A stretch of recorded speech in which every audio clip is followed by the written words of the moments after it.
Une main qui tenait une pierre de gemme et un homme qui agonisait au sol. Voici celui que l'on surnommait le roi, le guerrier le plus puissant. À sa plus grande surprise, cette créature à l'allure menaçante se rapprochait de lui. Eh bien, on dirait qu'il est venu pour terminer son travail. De toute façon, je n'ai pas été à la hauteur de mon titre, guerrier le plus puissant. Le regard du démon s'est dirigé vers notre protagoniste, puis la créature se posa tout près de lui. Pendant que son bras se dirigeait vers ce dernier, ses paupières devenaient lourdes, sa vision s'obscurissait. Dans ce noir obscur, une lumière apparut. Mais où suis-je? Et qui est cette personne? L'on cria à tous de se mettre en garde. Eh bien, ils pensent que cela ne ressemble pas à un rêve. C'est beaucoup trop réaliste. Mais attendez une minute. Mon visage, il a changé. C'est pas possible. Mon corps, c'est parfait. Le voilà maintenant réincarné dans la ville de Hélios. Un homme aux cheveux blonds leur demandait d'être attentifs. De toute façon, seuls les meilleurs ressortiront de cet examen des guerriers. Voici Jiao Tong, chef du 3e escadron de la ville de Hélios. À l'année 3069, après la chute des systèmes de l'ancien roi, un cataclysme s'abattit sur le monde. L'apocalypse déchaîna des orbes de démons. Après cette défaite écrasante, l'humanité trouva un moyen de se défendre. La procédure était de se greffer des équipements issus des noyaux des démons. Et grâce à cette solution, ils ont acquis cette force pouvant rivaliser à celle des démons. Il y a 60 ans, le plus grand soldat Ang mena cette bataille en compagnie de son armée. De ce conflit, l'on surnomma la vague démoniaque la plus puissante jamais vue. Donc me voilà réincarné 60 ans dans le futur. Vous ne devez surtout pas oublier que nous avons également perdu beaucoup de soldats héroïques. Même le roi Ang n'a pas survécu face à ce démon à 7 ailerons. Cette bataille symbolise la détermination de la race humaine. Ne l'oubliez surtout pas. Mais qu'est-ce qu'il raconte? Le démon avec le plus haut rang n'est pas un démon à 7 ailerons. Comment ose-t-il? Avec un aura menaçant, il se rapproche de lui. On dirait qu'il ne comprend vraiment pas la signification d'être un guerrier. Comment il s'appelle? Ang pense qu'il ne va pas le croire. De toute façon, personne ici dans cette salle ne croira un mot de son histoire. Le même nom que le roi, c'est pitoyable. Tu n'es qu'un sale gamin après tout. Sans prévenir et avec un mouvement rapide, il lui adressa ses salutations les plus sincères. Eh merde, ce corps est bien trop faible. Il n'arrive même pas à encaisser une attaque aussi basique. Je te tiendrai à l'œil pour la suite de l'examen. À la salle suivante, place maintenant au test physique. Est-ce qu'il va bien? Oui, il pense qu'il est encore en vie, donc ça va. Il se nomme Lansuan, candidat guerrier. Comme ça, on se prend pour le roi Ang. Mais c'est pitoyable. Voici Situlio, candidat guerrière. Qu'elle aille se faire voir, son nom ne la regarde pas. Ah, cette fille, elle est la candidate la plus prometteuse de leur groupe. On la surnomme la Raktaja au regard vide. Sans oublier qu'elle est l'aînée de la famille d'arts martiaux la plus connue d'Hélios. Son nom lui est familier. Une lumière blanche apparut derrière eux. Mais qu'est-ce que c'est? Oh, désolé les gars, elle pouvait pas s'en empêcher. Elle s'appelle Suji Yuhi. Mais ils peuvent continuer. Relation florissante. Mais quel beau cliché. Eh bien, malheureusement, ce n'est pas le pingouin qui glisse le plus loin. Oui, je confirme. Plus tard, nous voilà à l'endroit où les tests physiques vont se dérouler. Même avec ce corps pourri, je reste le guerrier le plus puissant. Ce test est trop facile. Ils vont tous être choqués de mes résultats. Mettez-vous en position. Voilà la première série de tests. Endurance sur longue distance. Au cul du signal, notre protagoniste s'élança de toutes ses forces. Bon, je vais faire en sorte d'avoir le meilleur score. Pendant qu'on y est, battre aussi le record. Au final, il a en effet battu un record. Le record du score le plus mauvais au test d'endurance. Il est trop nul ce gars. Il savait que ce corps était pourri. Fais chier. Deuxième test, puissance musculaire des bras. Il était à la dernière place. Et évidemment, toujours dernier au troisième test physique. Puissance musculaire des jambes. Ce n'est qu'un idiot. Ah putain, il peut pas le croire d'être aussi nul que ça. Je suis foutu. Pendant que Swan le réconfortait, Yui prenait encore une photo. Un des examinateurs pense que ce candidat Ang devrait être éliminé. Pas besoin de lui faire passer les autres tests. C'est vrai qu'il a plus aucun espoir pour lui. Mais de toute façon, ce sera sûrement sa dernière épreuve. Laissons-le continuer. Place au second tour. À tous les candidats guerriers qui se préparent à la deuxième série de tests, ils seront tous notés en fonction de leur symbiose avec l'équipement de greffe. Avec le sourire, notre protagoniste avait encore eu un espoir. Lui qui était auparavant le meilleur avec un taux supérieur à 96%. Même avec ce corps en mauvais état, ça devrait bien se passer, vu que le taux de synchronisation dépend fortement de la volonté de l'utilisateur. Laissez-moi vous montrer ma détermination. Nous voilà aux salles de test pour la synchronisation des équipements. Ils ont l'air différents des équipements qu'ils connaissaient autrefois. Parfait, ils sont beaucoup plus légers. Taux de synchronisation, 39%. Wow, comme on pouvait s'y attendre d'elle, elle a obtenu un taux de 39%. Trop facile. La jeune fille se dirigea vers la salle de repos. Ouf, pas mal c'est tout. Elle devrait se calmer et garder son sang-froid. Mieux vaut faire profil bas. Atteindre un taux de 39%, même si ce n'était qu'un test. Il avait aussi remarqué sa force. Cette fille est pleine d'énergie. Il peut la sentir d'ici, cette rage de vaincre et sa force malgré son corps si fin.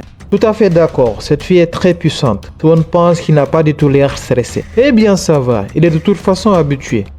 Comment ça habitué? Pendant le test, nombreuses recrues ont souffert en essayant les équipements de greffe. Et lorsqu'un individu subit une greffe, son corps est fortement mis à l'épreuve à cause de l'effet du noyau démoniaque. Certaines personnes n'arrivent pas à supporter la douleur et abandonnent. Il faut atteindre un taux de synchronisation de 10% afin de réussir. Candidat Lantoun, vous avez obtenu un taux de 24%. Évidemment, il y a des scores surprenants comme celle de Yuhi avec un taux de 30%. Le capitaine était ravi. Cette année, les recrues sont très prometteurs avec un gros potentiel. Son assistante était tout à fait d'accord. En comptant la candidat Yuhi, le test compte déjà 6 candidats ayant un taux supérieur à 30%. Si on faisait la comparaison par rapport aux autres villes de Rancé, les recrues sont plutôt bons, mais il y a aussi des moins bons. C'était autour de notre bon vieux Ang. Les autres candidats se sont tous mis à rigoler. Certains parient même qu'il va vomir ses tripes dès le début. Notre protagoniste s'en foutait royalement. Bande de gamins, il espère qu'ils ne vont pas tomber sur le cul. Il avait choisi le noyau d'énergie rouge. De base, les 6 types de noyaux sont récupérés sur les champs de bataille. Chacun d'eux sont particuliers. Le rouge qui représente la force, le jaune la défense, le vert la récupération, le bleu la vitesse et enfin le violet qui est un peu plus rare que les autres représente la force mentale. Sans oublier le plus rare d'entre eux, le noyau noir. La synchronisation dépend surtout de la volonté de l'utilisateur. Ainsi, la force de la volonté détermine la quantité d'énergie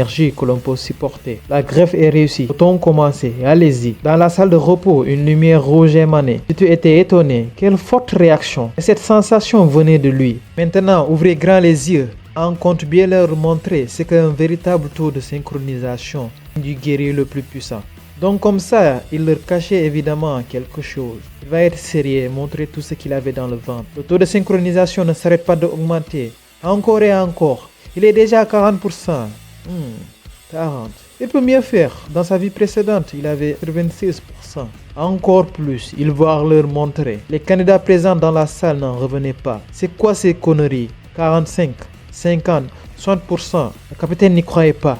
Il y a forcément une erreur. Comment un tel taux de synchronisation peut-il exister? Ça augmente encore et encore. 65, non, 70, 80. Il a sûrement dû tricher, ou bien l'appareil de mesure a un problème. S'il était en forme et que le noyau était de meilleure qualité, son aura seul suffirait à leur mettre à genoux. Voilà la différence entre lui et les autres, sale vermine. Attends, il se passe quoi? Notre protagoniste était aspiré vers quelque chose. Une silhouette apparaît avant de sentir que son énergie était en train de le quitter. Mais stop! Arrêtez tout! Il en peut plus, ce corps! L'homme en face de lui était vraiment en colère. Il avait donc bien un problème avec l'appareil. Finalement, son taux de synchronisation a baissé. Il est à 10%. L'assistante tenait à informer le capitaine. Il avait détecté que le noyau démoniaque était défectueux. Il s'est brisé, ce qui a probablement faussé les résultats. Donc l'appareil avait un problème. Son véritable taux est de 10%. Oui, tout à fait, pour qu'il soit accepté. Il disait qu'un mec comme lui ne pouvait évidemment pas avoir un taux aussi élevé. C'était un problème de noyau. Notre bon vieux Ang était raide KO. Est-ce qu'il va bien? Dans son fort intérieur, elle avait eu trop peur. Elle a cru un instant que quelqu'un de plus talentueux que lui allait lui voler la vedette. Ang se disait qu'il n'aurait pas dû essayer de rivaliser avec ses gamins. Il peut que s'en prendre à lui-même. Notre cher Yuri immortalisait ce moment avec une photo. Plus tard, dans la salle de repos, il n'arrive pas à comprendre. Il a eu comme l'impression qu'on aspirait soudainement toute son énergie. On dirait que ça venait du plus profond de son cœur. C'était une première fois. Avec sa volonté, il aurait pu facilement se stabiliser, même si le noyau était du rang le plus faible. Le capitaine Yao Tang était venu les féliciter. Maintenant, ils auront l'opportunité de participer à la dernière partie de l'examen, le combat pratique. Ils allaient combattre pour la première fois un démon et ils espèrent qu'ils s'en sortiront vivants.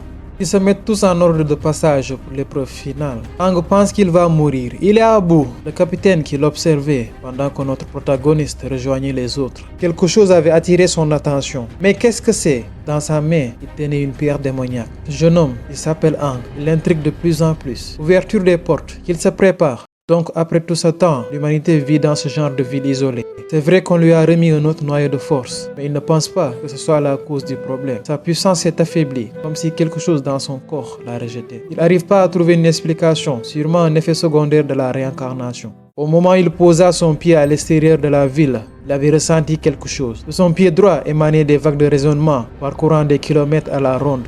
Et certaines créatures l'avaient ressenti aussi. Et ces vagues se dirigeaient vers une grotte obscure. Dans cette grotte, un démon de haut rang s'y trouvait. Il avait ressenti. Mais c'est impossible. C'est quoi toutes ces choses qu'il vient de voir à l'instant? C'est comme si quelque chose résonnait au plus profond de lui. Hey, qu'est-ce qu'il fait à rester debout sur le chemin? Ah désolé, c'est rien. Il était pensif. Est-ce qu'il peut continuer? Un des examinateurs leur demandait de se dépêcher. Les autres ont déjà fini de se préparer. Donc comme ça, il avait prévu de créer cette équipe. Mais c'est une excellente idée. Qu'il se bouge, il n'a pas intérêt à les ralentir.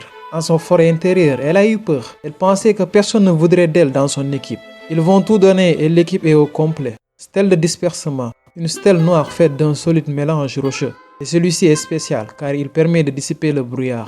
Ils vont passer la dernière épreuve par équipe de 4 et chaque équipe recevra des dagues de combat ainsi qu'un petit appareil de dispersion du brouillard composé de la même matière que la stèle de dispersement. Leur mission sera simple, ils doivent entrer dans le brouillard en se créant un chemin vers les zones indiquées qui sont marquées grâce à des lumières clignotantes. Après avoir trouvé cette zone, ils devront insérer l'appareil pour dissiper le brouillard et ainsi chasser les démons basiques. Sans oublier que leur profil personnel et leur travail collectif seront les facteurs clés pour la réussite de ce test. La chasse dans le brouillard au-delà des murs est une épreuve terrifiante que les nouvelles recrues doivent surmonter à la fin. Ils doivent s'adapter aux dangers inconnus cachés dans la brume et ne pas se fier uniquement à leur physique ni à leurs compétences. Un mental d'acier à toute épreuve combiné à un sang-froid sont essentiels s'ils veulent réussir dans ce brouillard. Et sans oublier combattre les monstres qui se cachent dans la brume pour enfin obtenir son titre guerrier une fois l'ennemi abattu. Une personne observait tout ça en hauteur. Elle pense que cette fille de la famille Situ est prometteuse. Voici Dada, deuxième chef d'escadron de la ville d'Hélios. Oui, il est tout à fait d'accord avec elle. Une jeune pousse d'une famille martiale, si elle est bien entraînée, elle pourrait devenir une excellente guerrière. Voici Joel, premier chef d'escadron de la ville d'Hélios. Le capitaine Yao Tang pense qu'il y a un autre recrue digne de leur attention. Il se nomme Aang comme le roi. Il dégage quelque chose de particulier. Même après qu'il ait envoyé au labo, le noyau démoniaque n'avait aucun problème. Il n'arrive toujours pas à comprendre. Hey, à quoi peut-il bien penser, Tang Tang? Il avait pourtant dit d'arrêter avec ce nom. Hey, Dada est la seule qui arrive à le faire rougir. Tang Tang. Oh, la ferme, c'est pareil pour lui aussi. Elle tient à savoir, est-ce que le garde de démons a été confirmé? Oui, pour être sûr, ils ont continué à vérifier jour après jour. Aucun démon de rang 1 ne se trouvait aux alentours de la ville. Même si l'un d'entre eux apparaissait, il devrait tout faire afin de protéger ces nouvelles recrues. L'allée est prête, que le prochain groupe se prépare. Donc c'est à notre tour. Maintenant, on va tout donner les gars. Avant même qu'ils puissent comprendre, elle avait pris l'appareil de ses mains. Qu'est-ce qu'ils font? Suivez-moi et faites en sorte de ne pas me retarder. Cette gamine, pourquoi cherche-t-elle toujours l'attention? C'est parti, suivons-la de près. Elle avait pris appui sur son pied avant de se mouvoir dans les airs, avec un magnifique salto tout en tenant l'appareil qu'elle va venir enfoncer dans le sol. Oh, comme ça, elle n'a qu'un noyau de récupération et ses capacités physiques sont excellentes, comme ceux ayant un noyau d'agilité. Donc voilà la norme pour une personne venant d'une famille martiale. Les créatures de rang faible faisaient leur apparition et se dirigeaient vers la jeune fille. Allons-y, c'est à notre tour, Suwon. Ce dernier avait pris appui sur son pied avant de se propulser dans les airs pour donner un gigantesque coup de poing au sol, armé de sa dague qui était revêtue d'éclairs jaunes. Il envoya toute cette puissance aux créatures. Mais c'est fabuleux, il arrive déjà à s'adapter à la puissance de son noyau. En tournoyant sa dague, Aang propose de les tuer un par un. Ok, c'est parti pour elle. De toute façon, elle n'a pas besoin de savoir quoi faire. Il se dirigeait vers les monstres. Avec une délicatesse, elle découpe le monstre avec précision. Et pour finir, elle se sert de sa force pour l'envoyer au sol. Suwon avait anticipé avec une énorme frappe au niveau de l'abdomen. La créature se voit propulsée au loin. On voit que leur travail d'équipe est bon. Surtout cette fille, son noyau d'agilité bleue a amélioré l'aisance de ses mouvements. Oh, qu'est-ce qu'il regarde comme ça? Surtout en sautant était déterminé. Elle poignardera le monstre de toutes ses forces. Et en y insufflant sa puissance, le corps de la créature s'agrandissait à vue d'œil. Avec son agilité, elle a pu s'éloigner facilement, avant de prononcer la formule magique. Boum!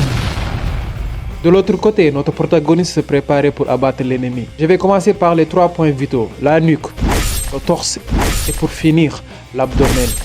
Il sait très bien qu'il ne peut pas utiliser beaucoup de puissance d'un coup. On compte bien se servir de ce combat pour découvrir ses propres limites. Avec une vitesse terrifiante, il avait réduit la distance entre le démon et lui. Mais le démon ne compte pas se laisser intimider. Le point du démon se rapprochait, mais Aang avait réussi à esquiver.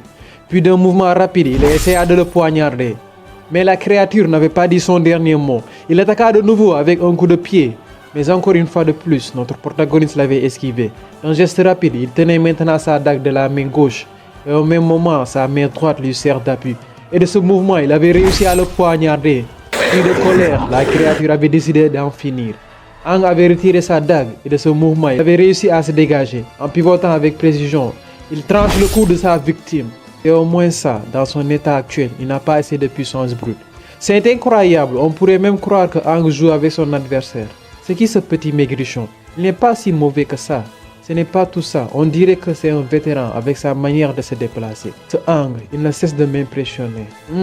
Si j'ai bien compris, dans mon état actuel, je ne peux pas utiliser mes anciennes capacités. De plus, quelques simples mouvements suffisent à me vider de mon énergie. Bon, maintenant il serait temps pour toi de mourir. Avant qu'il puisse l'achever, une racine qui sortait du sol l'avait transpercé. Mais d'où viennent ces racines? Elles sont partout. Au même moment, une créature faisait son apparition. Aang resta figé sur place. La créature poussa un énorme cri. Il résonnait tout autour. Mais c'est impossible. L'on créa à tous de se mettre à l'abri. C'est un démon de haut rang. Joel et Dada n'avaient pas perdu de temps. Il faut protéger les recrues. Avec leur vitesse, ils ont réussi à rejoindre les recrues. Qu'ils ne paniquent pas, ils seront tous en sécurité s'ils restent derrière le capitaine Yao Tang. Le démon leur parlait, humain, mais il sent l'odeur d'un démon. Mais qu'est-ce qu'il raconte? Un humain avait l'odeur d'un démon. Lequel d'entre eux? Avec son aura terrifiant, il s'est rapproché de notre protagoniste. C'est un démon de rang 1, rien à voir avec les démons qu'ils ont affrontés tout à l'heure. Elle a l'impression de se faire déchiqueter. Elle ne peut pas bouger. Maintenant qu'il est près de moi, je ressens la pression que les guerriers normaux ressentent. En face d'un démon. Compte, il va tous les amener. D'un geste rapide, il les assomma. Le démon avait remarqué une fissure au niveau des racines. Avant de pouvoir réagir, Dada avait fracassé les racines. Il n'a pas intérêt à les toucher, mais le démon avait déjà une longueur d'avance sur eux, avant de s'enfoncer sous terre avec ses victimes. Merde, il a amené les 4 recrues avec lui. Il se dépêche de le suivre avant de perdre sa trace. Malheureusement, la trace du démon s'arrête ici. Dada ne comprend pas. Tang Tang avait pourtant vérifié plusieurs fois la zone. Comment un démon de rang 1 a pu pénétrer la zone? Fait chier. L'instant d'après, l'on aperçoit le capitaine qui survolait le ciel. Où sont les gamins et pourquoi ils s'arrêtent? Mais qu'est-ce qu'ils font? Il faut continuer de les suivre. Il doit se calmer. De toute façon, les traces du démon s'arrêtent ici. Le démon a sans doute creusé sous terre à partir d'ici. Et cette zone est inexploitée jusqu'à présent. Ce serait dangereux pour eux de continuer. En posant sa main au sol, les souvenirs de son passé le hantent. Son frère. Ah merde, ça peut pas se finir comme ça. Encore une fois de plus, il est impuissant. C'est de sa faute. Il aurait dû vérifier encore et encore. Joel suggère de faire demi-tour. Il est sûr que les habitants sont effrayés. On ne devrait pas trop s'éloigner. Dada est d'accord. Ils vont envoyer une équipe d'exploration pour vérifier la zone et les alentours de la ville. Tang Tang, ça va aller. Il ne doit pas se sentir coupable pour ces jeunes. Ce n'est pas de sa faute. Le capitaine reste pour chercher encore un peu. Il va se débrouiller seul. Hey! Il n'a toujours pas compris que tout ça n'est pas de sa faute. D'accord. Mais qu'il essaie de rentrer avant le coucher du soleil. Oui. Et qu'il se dépêche aussi de rejoindre les autres recrues. Les 2 chefs de l'escadron de regarder s'éloigner. De toute façon, il savait qu'il ne pouvait pas le convaincre d'arrêter. Son jeune frère aussi a été enlevé par un démon autrefois. Il s'en veut toujours. Si ce dernier était encore en vie, il aurait sûrement le même âge que ces jeunes. Sous terre et dans l'obscurité totale, notre protagoniste se demande où peut-il bien être. Ça ressemble au souterrain, mais il est soulagé, au moins tout le monde est en vie. Comme ça, il est réveillé, surpris et à la fois terrifié, on constate la présence du démon de rang 1. Le démon est surpris, il n'est pas comme les autres. Il s'est déjà réveillé. Différent, le démon est vraiment curieux. Sans prix et garde, il avait saisi au cou. Pourquoi un humain comme lui a la même odeur que les démons? Il sent plus fort que lui, qui est un démon de rang 1. Mais qu'est-ce qu'il raconte? Ankh ne comprend pas comment ça son odeur est celui d'un démon. Qu'il arrête de raconter des conneries. Ankh s'était libéré et en saisissant sa dague, il essaya de trancher la tête du démon, mais ce dernier l'avait esquivé sans problème. Oh, il le trouve assez vif, mais il est trop faible avant de l'attaquer à son tour. Cette fois-ci, c'est au tour de Ankh d'esquiver, puis de rebondir afin de prendre ses distances. Ah merde, si seulement il avait les capacités de sa vie antérieure, il aurait pu facilement le décapiter. De toute façon, il n'a pas le choix. S'il veut sauver ces trois-là, il faut qu'il arrive à vaincre ce démon. En l'observant de près, c'est un démon à noyau rouge et il est agile avec une flexibilité qui lui permet de s'adapter aux attaques ennemies pour ensuite riposter. Mais de notre côté, ses tendons en perdent leur protection à cause de sa peau épaisse. C'est une épée à double tranchant. C'est inutile, il est trop fort pour lui. Son attaque a touché notre protagoniste au niveau de l'épaule. Aang pense que c'était le seul moyen pour lui d'avoir une chance de gagner. Voici une ouverture, il ne va pas s'en priver. D'un mouvement rapide, il réussit à le poignarder avant de s'agripper au bras du démon, puis de l'arracher de toutes ses forces. Qu'il n'aille pas le sous-estimer, il n'est qu'un démon de rang 1. Ces mots avaient mis en colère le démon qui ne compte pas se laisser intimider, avant de lui donner un énorme coup de genou au niveau de l'abdomen, ce qui le repousse un peu plus loin. La puissance de l'attaque du démon avait laissé un impact tandis que notre protagoniste agonisait au sol. Comme ça, il connaît sa faiblesse, mais malheureusement pour lui, il est de type bois, avec un noyau rouge. Dans ce genre de situation, il peut réparer son corps sans souci. Après tout, c'est un démon de rang 1. D'un mouvement de doigt, le démon active sa compétence. C'est un drôle d'humain, mais bon, il va bientôt mourir. Ses organes sont percés. Aang se dit que c'est assez bête après sa réincarnation de se retrouver dans ce genre de situation. Il ne peut rien faire. Il ne peut pas accepter ça, l'enfoiré. Quel humain faible. Il est déjà mort. Tant pis. S'il le bouffe, il pourra évoluer. Oui, évolution. Niam niam. Je vais le manger. Lui le manger. Une aura maléfique se dégageait de notre protagoniste. Il ne peut pas mourir de la sorte, il a encore besoin de lui. L'entité présente dans le corps de notre héros n'avait pas prévu que le peu de conscience qui lui restait serait utilisé ainsi. Le démon était surpris, mais quelle puissance et cette présence est effroyable. Comment c'est possible? Son niveau dépasse le rang 5. Le corps de Aang se transformait pour laisser la place à celui du démon, avant que toute cette énergie puissante jaillisse sous terre jusqu'à l'extérieur. La portée de la puissance ne cesse d'augmenter. Les monstres basiques qui se trouvaient aux alentours se voyaient réduire en cendres. Et dans ce gigantesque trou, l'on peut apercevoir l'énergie rouge qui se dégageait du démon. Je suis le seul démon de rang 8 qui existe. Le plus puissant cristal pourpre, ton roi. Il n'arrive pas à comprendre. Un démon de rang 8 et il serait son roi? À genoux. Le démon s'exécuta. Et maintenant qu'il répète son nom, tremblant de peur et face à cette présence écrasante, il prononça son nom, roi à l'aileron pourpre. Merci d'avoir regardé cette vidéo jusqu'au bout. N'hésitez pas à liker et à vous abonner pour ne rien rater. D'activer la cloche de notification, c'est important aussi. Et un grand merci à OVR Web. C'est grâce à lui qu'on a une qualité d'image extra. Et je vous invite à aller checker sa chaîne pour lui donner de la force. Il fait partie sans doute des meilleurs. Le lien de sa chaîne se trouve en description.